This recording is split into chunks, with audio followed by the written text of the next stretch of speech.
Welcome to episode 10 of our educational series on 1031 exchanges. Be sure to watch our series on passive real estate investing basics and real estate taxation basics. We also encourage you to read our book, How to Retire from Being a Landlord, which you can order for free on our website or on Amazon.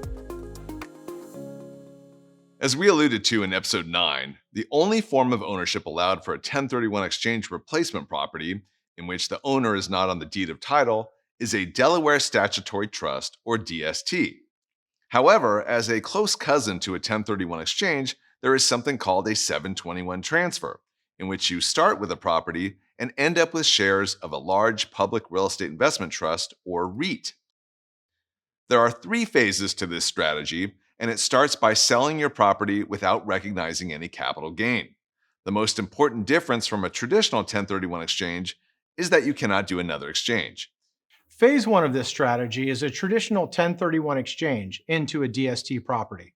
Some DST sponsors are affiliated with large REITs, and periodically they may pull individual properties out of their REITs and repackage them as DST offerings. In other instances, the properties are newly acquired. In either case, the REIT is known as an UPREIT, with the UP, or UP, standing for Umbrella Partnership.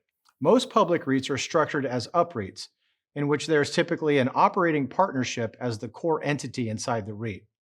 Although the T in REIT stands for trust, this is just a tax status, as few REITs today are actually structured as a trust.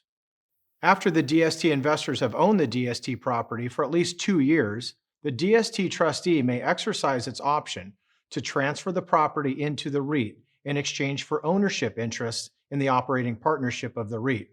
This is called a 721 exchange. Once you convert your DST interests into operating units, you cannot go back.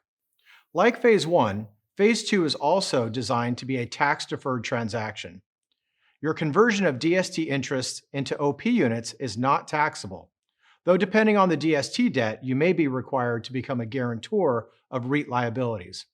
Check with your tax advisor if you want to dig into Section 752 of the Internal Revenue Code.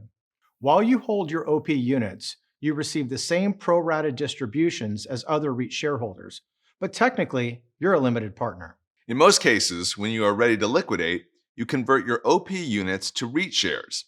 Depending on the REIT, you may have a redemption right, or your shares may be traded on a public exchange. Regardless, the conversion to REIT shares from OP units is a taxable event, so most people seek to sell their shares soon after they convert. Of course, if you hold on to your OP units until you pass away, your heirs may receive a step-up in cost basis for your units and then convert to REIT shares with little or no tax consequences.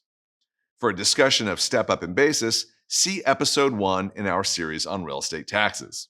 Thanks for watching. Be sure to watch our other education modules and visit our website at 1031capitalsolutions.com.